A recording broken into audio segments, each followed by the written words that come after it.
Well, it's the 24th of April, and I just came back from a nice drive in the Studebaker. Just take it out every once in a while, probably almost every day, I guess. And really enjoying it this year because I've done all my test driving and worrying about how things were repaired. Last summer, I put 1,000 miles on it. Pretty well got all the major bugs out of it. Still got some squeaks and rattles and vibrations, but so do I. It's 70 years old and I'm 75 years old, so we're a good pair.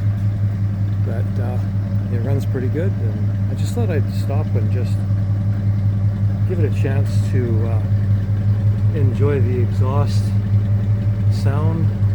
I'm starting to wonder if I might be getting a little bit of a hole in one of the tailpipes, but it seems to be pretty good sitting here at an idle. So why don't I just take a peek under the hood too. There we go, the magic of digital editing. I probably should get a better external microphone, not counting the one with my phone, because when I take these kind of videos of the engine, it just sounds like hell. There's all kinds of rattles and sounds that seem to get amplified by this microphone. So I'm going to try to get one of those ones with a fuzzy ball on the outside, see if that'll work. And I'm cruising around with my Marley stereo down there on the transmission hump, and just using tunes off my cell phone.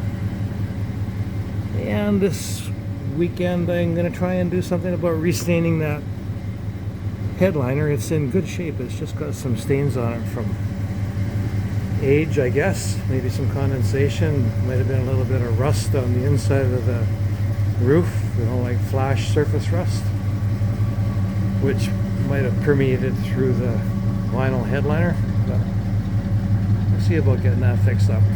Oh, love that sound. And I love my home. I love my location. And I love my wife for putting up with my hobby. I've been complaining about that goddamn Studebaker that I've been fixing up for 8 years, and she's put up with it all, but she does enjoy going for a drive with me in it. So there's a good chance I'll end up keeping this car, because I don't think anybody's got enough respect for what it is to spend the kind of money that I want for it. And you know what, if I don't get what I want for it, I'll keep it. No problem. Cheers, everybody. Bye.